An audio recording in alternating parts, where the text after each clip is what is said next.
that last win in Southampton to win that series. And I think overall, out of the 3 games, I think we played a lot of really good cricket. It was just a couple of slip-ups here and there. And, leading into this one day series, we're just looking to be as consistent as possible. We know that our world ranking probably reflects the inconsistencies that we've had in the one-day format. So we're really, really excited to start this journey again after a long layoff to hopefully playing some really good, consistent one-day cricket.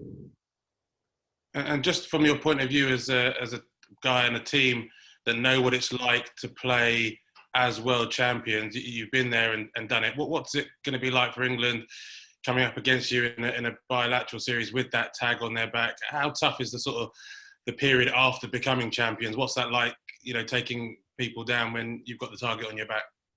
Yeah, I think it depends on what kind of cycle that you're in at the time. I think at the end of the 2015 World Cup, it was probably inevitable that over the next couple of years that we're going to have quite a high turnover from that World Cup. So I think all in all, England, they've had a pretty settled side for a long time. They're still a reasonably young side in terms of their overall squad age. So I think that they're still going to be a great side for a while, and it's up to us, everyone around the world, to keep challenging them and play our best cricket whenever you get the opportunity. You know that anytime you play England, you can't play at 90%. You have to be at 100% to beat them, and we're excited for that challenge.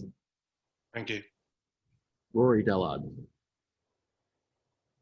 Hi, Aaron. Just wondered if we'd see a few changes, some of the maybe younger players or the players we haven't seen too much of over here in this series. Obviously, you kept with a pretty traditional lineup in the T20s there. Just are you sort of seeing this as a chance to have a look at some of those guys and see them in action?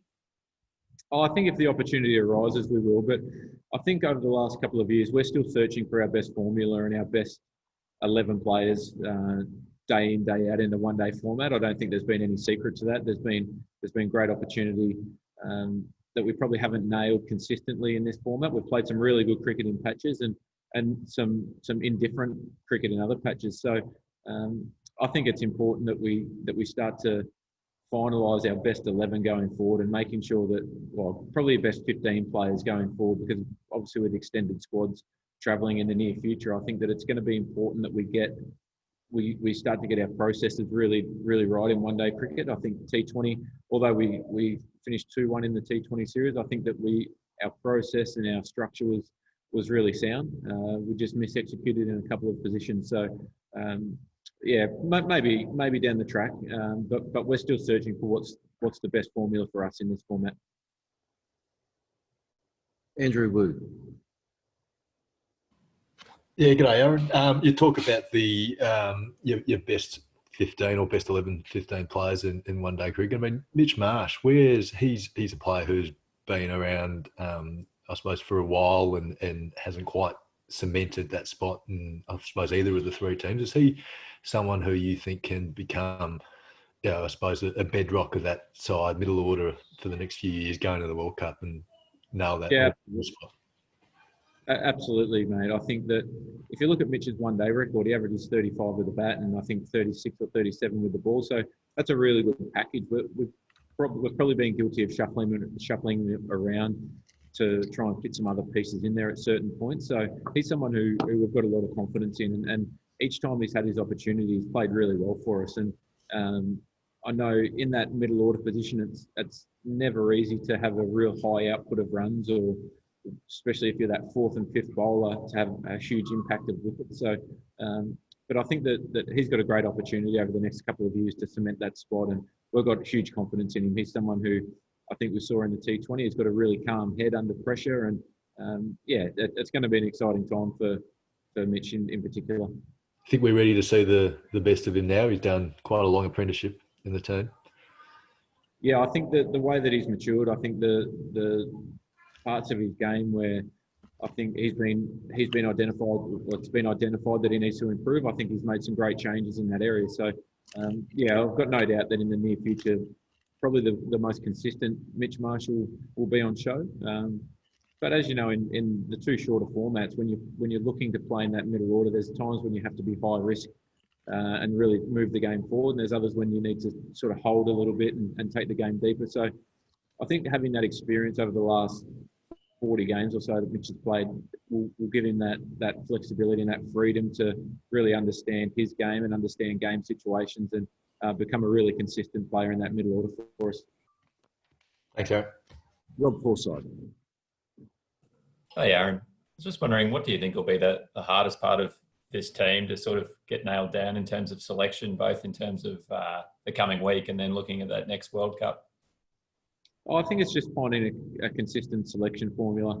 We did a lot of work in the COVID break on how we think we can structure up one-day cricket and where we think we need to get to for that 2023 World Cup. And it's about, I suppose, getting as much information as you can all the time to give you the best chance of winning consistently. I think it's a hard game. One-day cricket is a hard game, especially away from home. I think most teams around the world play their home conditions really well. So it's about being really flexible and making sure that we've got guys in there that can play different situations and scenarios and get the best out of each individual. I think that's the most important thing.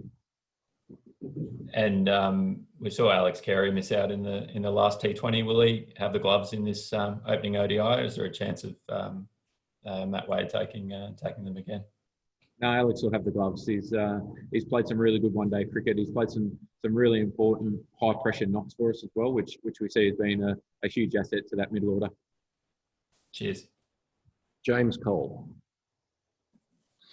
Hi, Aaron. How difficult was it getting used to playing in an empty stadium throughout that T20 series? And do you think England maybe have an advantage because they've been doing it through the summer? And is it harder to motivate the players? Did you find it tougher? Oh, it's not harder to motivate when you're playing for your country. It's still a game of cricket. You're representing Australia.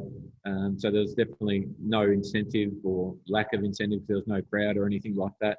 It's a little bit different, no doubt. You're used to riding the emotions of the crowd and everything, but we've just got to get used to that. I think it's going to become, for the near future anyway, it's going to become the normal, which is fine. I think as long as we're playing cricket and entertaining people around the world on TV, I think that's a huge positive.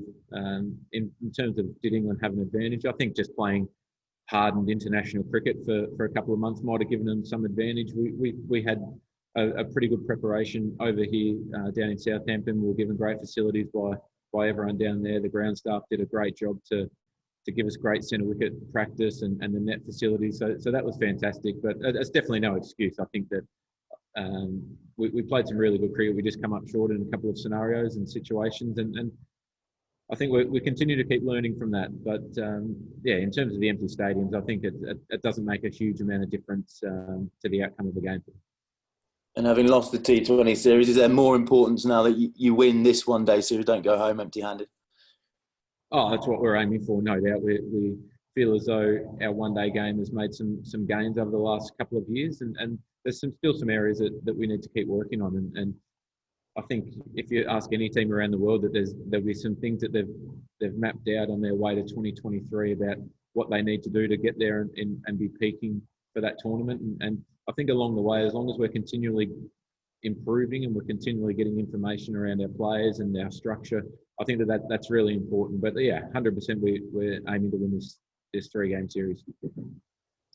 Dan Brady.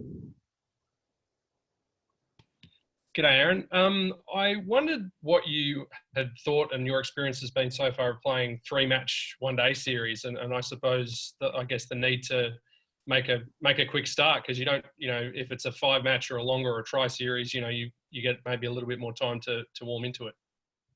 Yeah, I think it's a tough one, isn't it? Because you generally, for a one-day tour, you get on the ground not a huge amount of time leading up to the series, so it's important that you start really well. It's especially 2 games in 3 days. You can't afford to have 2 bad days, otherwise the series is over. So I think having that ability to get out of the gates really quick and put a stamp on the series is really important, and a lot of that lies with your senior players, no doubt, and making sure that everyone's in as good a space mentally as they can be. I think living in the hubs, there's going to be times when guys' emotions are up and down. No doubt when when you can't have family here, you're celebrating kids' birthdays and families' birthdays and things like that through Zoom calls and FaceTime. I think it's important that we all look after each other in these times as well. And just, I guess, also about the one-day league. You know, you're starting from zero, basically. And I guess the last time you played in South Africa, it was a different cycle. But you wouldn't want to have a 3-zip or something like you had there.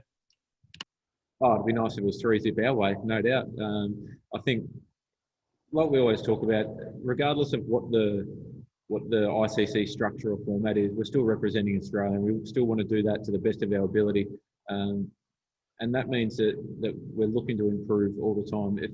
I think as long as there's improvement, as long as guys are taking their opportunities when they arise, I think that'll put us in great positions to win one-day tournaments, one-day series, and be really successful over the next few years.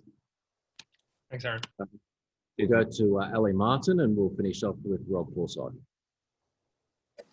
Hi, Aaron. I just wanted to ask, I mean, you've played England quite a bit in your career. It's been the last 6 years that you've come up against them. How different is it these days when facing their bowling attack, when they have 2 90-mile-an-hour bowlers and a leg spinner with a pretty handy googly? Oh, they're definitely a side that has got firepower with ball and bat. I think that when you look down their list, and like we saw in the T20s with Jofra and Mark Wood bowling fast, and then you had Chris Jordan and Tom Curran with a lot more of the tricks, I guess, a lot of different variations of slower balls, and Rashid's been a quality performer for a long time. And that's the same with their batting lineup. They've got firepower all throughout. They've got experience, and they keep coming at you. There's no part in a 20-over game or a 50-over game that you can take your foot off the gas, because there'll be someone there to take the opportunity away from you. So, yeah, it's a great challenge. It's great fun playing against England, because you know that you're in a contest every ball. Anything can happen, and you have to be prepared to take it right up to them. And that they had a great 4 years and capped it off with a great World Cup win, because they were continually aggressive. They always put you in a position where you have to make decisions all the time. There's not a 5-over block or a 10-over block where you can sit back and the game sort of takes care of itself. It's a game where you have to keep making plays, and that's always a great fun game to play. And they've had the wood on us in the recent past, no doubt. And that's fine. We're not looking behind us. We're looking forward to restarting that and starting off well here tomorrow. Thanks very much. Rob. Hey, Aaron. I was just wondering if either sort of you personally or the team have had a chance to watch that first episode of the Cricket Connecting Country series, and which Dan Christian talks about his experiences of casual racism, and if not, it just sort of broadly, is it something that you've talked to him in the last couple of months about? Yeah, I've talked to Dan quite a bit over the last couple of months. I know that there's been a group of players that's been trying to put that all together, and that's a huge part of what we're trying to achieve is sort of telling the stories of people who are still in the game and making sure that everyone is as educated as they can be going forward. And I think that'll give us a great opportunity to sort of rewrite the past and make sure that when we're moving forward, that it's no longer a thing. There's no place for casual racism. There's no place for any racism. So that's really important. And I think what Dan and Mel Jones, Ash Gardner, Josh Layla, them people have been doing for the Indigenous program in particular has been fantastic. Thanks, mate. Excellent. Thanks, Rob. Thanks, everyone, Cheers, for joining guys. this morning. We'll talk to you in the coming days. Thanks, Aaron.